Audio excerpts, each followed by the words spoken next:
Ребята, невозможно сдержаться, не снять видео, но невозможно. Я забрел вот на такую крепость, укрепление такое какое-то. И вот стою на краю пропасти. Высота где-то 9-этажный дом.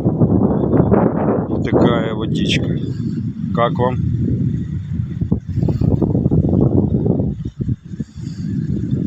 Пойдет?